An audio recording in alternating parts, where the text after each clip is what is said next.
Welcome back to our program, Health, Wellbeing and Lifestyle, where we invite professionals in their fields to come along and educate and inspire the community to live more healthily, feel more balanced and truly live a lifestyle they love. Our first guest is Dr. Zara Chelik, our integrative health and wellness expert, and she's back with us today to talk about eliminating fatigue. So welcome, Zara. Thank you. Is fatigue actually feeling tired? It's actually more than that. So usually with fatigue, tiredness is you can get enough sleep and it can resolve itself. With fatigue, however, that's not necessarily is the case. When someone experiences fatigue, it can indicate and give a message, convey a message about something deeper than tiredness going on in the body, something more significant going on in the body. It could be from a hormonal issue, such as hypothalamic pituitary axis dysfunction. It is like an orchestra, right? The hormones communicate like an orchestra. And if something's out of whack, the whole orchestra doesn't sound quite great. So it's similar to that, So the hormones communicate in a nice orchestra, if you like.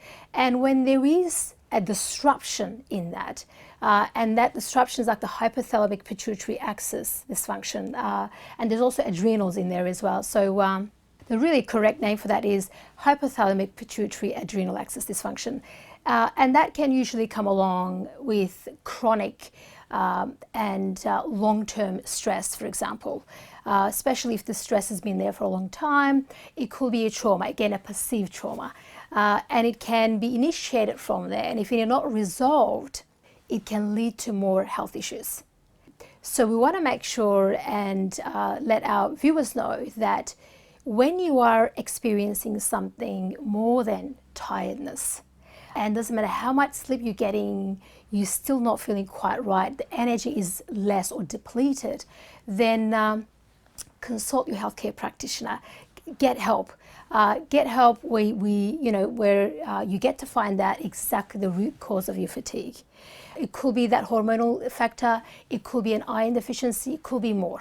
It could be also that person is not enjoying life. Again, that whole perceived, feeling the state of depression. Would that be like chronic fatigue, or what's termed chronic fatigue?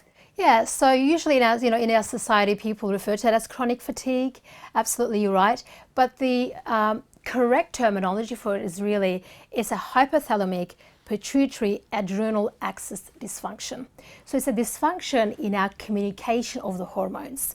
So it can usually happen and come on with maybe a perceived trauma, or high stress levels can lead to the interruption of the flow of energy in the cells, within the cells, and in this case, in the endocrine system.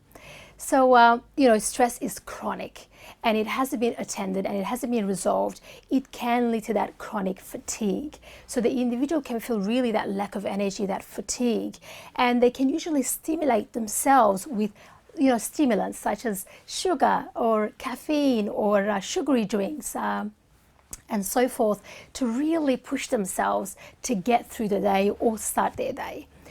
The only problem with that, though, we can push our adrenals to a limit where they're not able to produce that cortisol and adrenaline to when we need it most, which is in a stressful, real threat situations. I find with the modern world, particularly with the language that we associate with our day-to-day tasks, can create that internal sort of language, and internal biochemistry can adapt to it, and the hormones can be interrupted that way, and the communication in the hormones can be altered, and then that can lead to a stress as well. So I find in the modern world, again, things are on the go, multiple screens going on.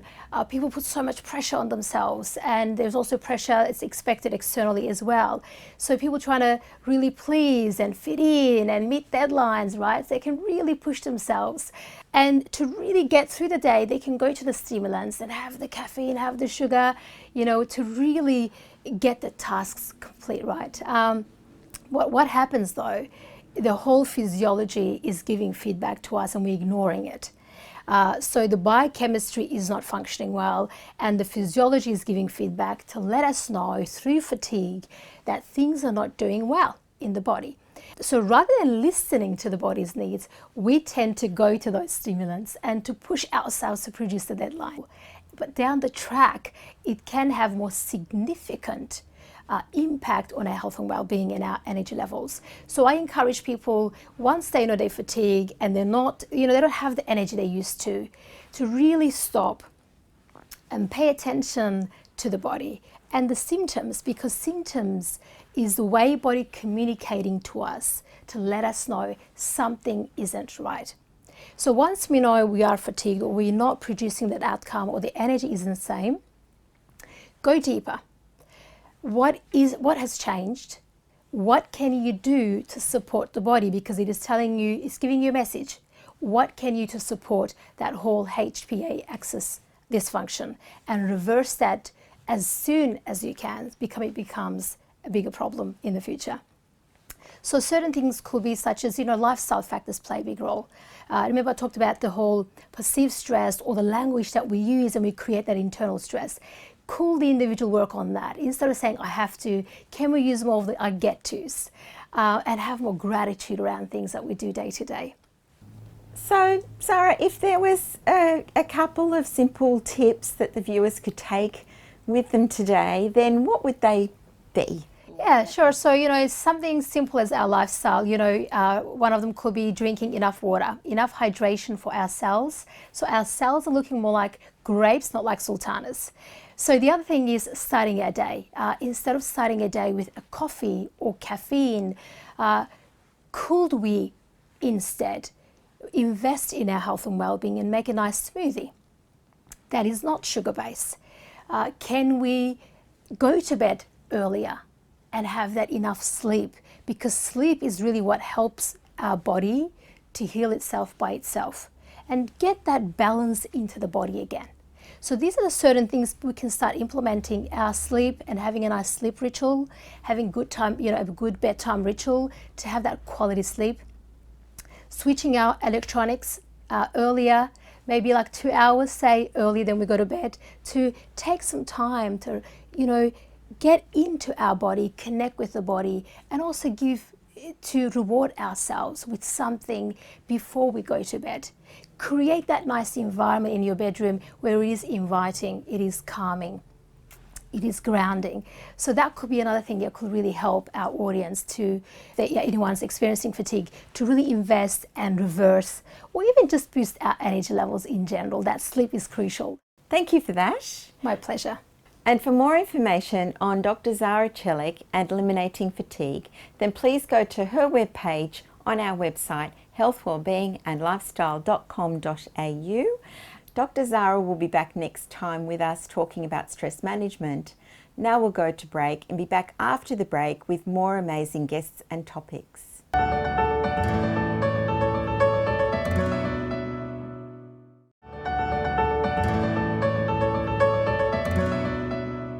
Welcome back. And next we have Sondre Kalik, who is a women's sales success coach and is here to talk to us about feminine empowerment. So welcome, Sondre. Hi, Linda. How are you? Great, thank you. And so, what is feminine empowerment? Yes. Well, let's start with what feminine empowerment is not. So we have, a lot of misconstrued ideas outside in the market, outside in the real world, where women are taught to be a certain way, act a certain way, dress a certain way. We're not talking about how a woman is, in presentation to other women. We're talking about how she feels on the inside, what it is that her heart really yearns to be an expression of in the world, and how to go about being that in the most authentic way that she can.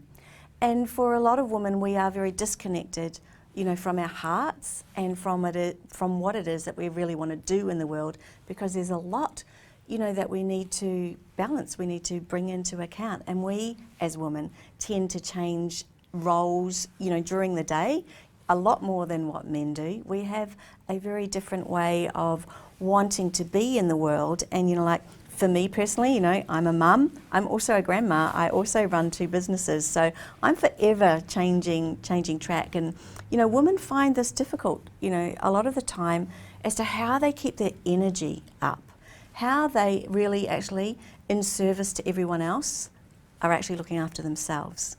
And for me, that's where feminine empowerment really starts, is where a woman will take the time for her own self-care, her own self-nurture, understand her value in the world, and also, you know, like as a mum, you know, my tendency is to be a nurturer, to care, but I've got to make sure that I have boundaries that don't allow me to overgive, you know, at the expense of myself.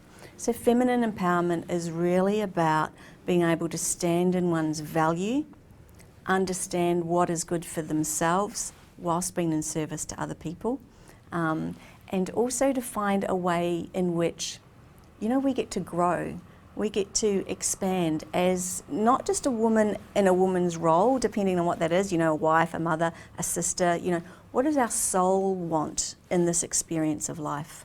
And how is it that we can bring this aspect of natural desire to grow and have that really be of service to us as a woman? So for me, empowerment covers all aspects of being a woman, and where I help women the most is where we're looking at their business. Yeah. So important to look at all areas of your life, isn't it? And we forget about those other aspects. Absolutely, because everything we do is integrated. You know, we can't, just because we're changing hats, we don't actually change who we are. So I think it's really important to be able to, you know, feminine empowerment supports energetically and underpins everything it is that we're doing in the world and everything we want to take out in the world, but also what we're learning, you know, because growth is a natural aspiration. And, you know, we live now, women of our generation, now live in a time where opportunity or possibility is, oh wow, it is, we have so much choice. So how do we determine that choice, and how do we really make sure that we are able to create something that serves us, that inspires us, and, you know, really, you know, that's part of the lifestyle. How do you really live a life that is filled with joy, filled with love, filled with wonder at the same time, as well as doing all the things we need to do? The practical, day-to-day, how do we be an empowered woman? Oh, that's wonderful. Thank you, Sondre. That's all right, yeah. And for more information on Sondre and women's empowerment, then please go to our website healthwellbeingandlifestyle.com.au. And next we have Tracy, who's here to talk to us today about raw food.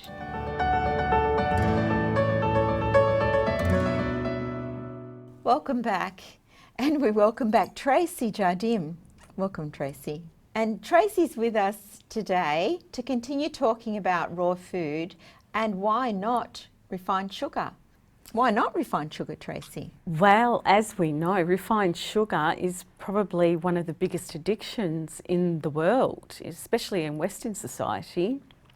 And refined sugar can be found in so many different products on the supermarket shelves, and they're mostly hidden. Things like sauces and marinades, they all contain sugars, and unless we're looking closely at the labels, we don't know that they're there. So things like white sugar, white flour, even brown sugar, corn syrups and starches, they're all very highly processed products that contain a lot of refined sugars. And we know that consuming a lot of refined sugars can lead to diseases like diabetes, which is highly prevalent in our society, unfortunately.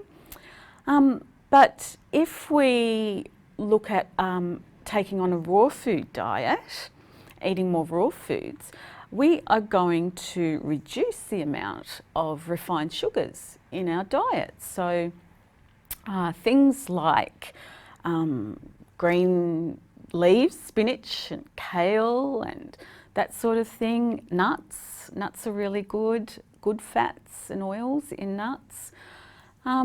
Things like fresh fruits and vegetables. Fruit has naturally occurring sugars, so we're much better off to eat fresh fruit than refined sugar things like snack bars and stuff like that. Oh, right, that's really out there, isn't it? For people in the awareness to think of, of juices and things like that, which may not be as pure. Absolutely, Linda. Yeah, that's right. Yeah, juices are a good one, unless you're there like squeezing the orange yourself, which takes a lot of energy. But that could be a good thing because you're burning calories when you're squeezing that. True that. That's true. So yeah, we just need to be wary of the things that we're picking up off the supermarket shelf and checking the label. Yeah, because the refined sugars are there and they're hidden, and what we want to do is reduce the incidence of diabetes and increase better health for everybody. Right. What would you, today could be your top tip for our viewers on something they can take away from today about refined sugars? Always look at the label, especially on sauces and marinades, things like that.